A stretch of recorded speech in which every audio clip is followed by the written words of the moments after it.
Bienvenue dans votre revue de presse football. Aujourd'hui, nous revenons sur les dernières infos mercato, les matchs phares de la Ligue 1 et d'Europe, ainsi que sur les mouvements de joueurs qui font la une. Installez-vous confortablement car ça va bouger sur le terrain. Commençons par le PSG et un jeune talent prometteur, Ibrahima Mbaye, 17 ans. Ce week-end, l'attaquant va retrouver les U19 face au Havre. Contrairement aux rumeurs, ce n'est pas une sanction, mais une stratégie réfléchie de Luis Enrique. Le coach veut que le joueur reprenne confiance et rythme en revenant temporairement à son groupe d'âge. Au PSG, la méthode est claire, responsabiliser les jeunes sans favoritisme. Mbaye doit maintenant prouver qu'il mérite sa place chez les pros, à l'image de Zahir Emery et Mayoulou. Une approche basée sur la méritocratie et le développement progressif qui montre combien le PSG mise sur ces jeunes pour préparer l'avenir. Toujours dans l'actualité française, mais cette fois avec des nouvelles moins réjouissantes. Paul Pogba, déjà attendu avec impatience par les supporters de Monaco, connaît une nouvelle alerte musculaire. Cette fois, la cuisse droite, son retour déjà repoussé à plusieurs reprises et de nouveau reporté d'au moins 2 semaines, selon le directeur général de l'AS Monaco, Thiago Scuro. Le milieu français, autrefois pièce maîtresse des Bleus, enchaîne les absences et les pépins physiques. Son corps semble ne plus répondre et chaque tentative de retour se solde par une rechute. L'after-foot de RMC s'interroge.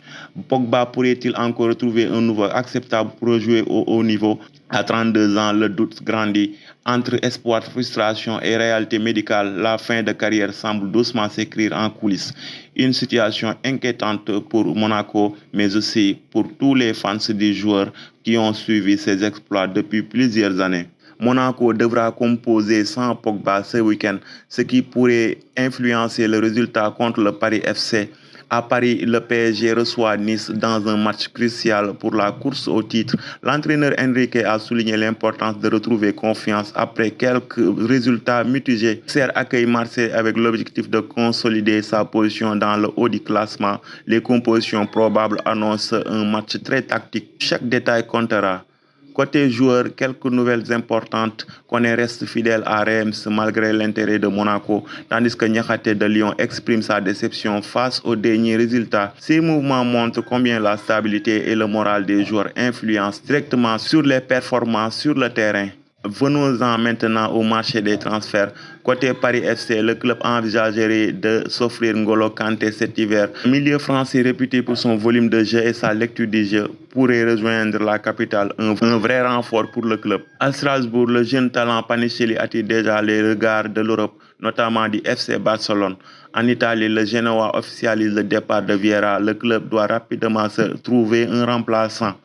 Du côté de Manchester United, l'entraîneur Amorim attend toujours des recrues. L'été dernier, le club avait proposé 100 millions d'euros pour Kalidou Koulibaly. Enfin, Xavi Simons, le jeune milieu offensif néerlandais, progresse rapidement sur ses nouvelles couleurs à Tottenham. Son entraîneur Thomas Frank le félicite. Il se place dans les bonnes zones et il lui manque désormais la dernière passe décisive ou l'action qui peut faire la différence. Sa forme physique et son intensité sont en constante progression, preuve qu'il s'adapte parfaitement au rythme exigeant de la Premier League.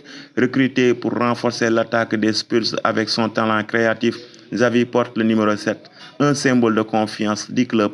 Formé au Barça et passé par Leipzig, le jeune joueur a désormais toutes les cartes en main pour transformer son potentiel en performance décisive.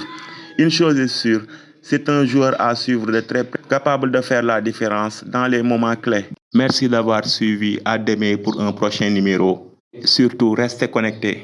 Vos réactions nous intéressent, alors n'oubliez pas d'aimer, de partager, de commenter. Et n'oubliez pas d'appuyer sur la cloche bleue, comme ça vous ne manquerez pas nos prochaines nouvelles. C'était tout pour votre revue de presse foot du jour.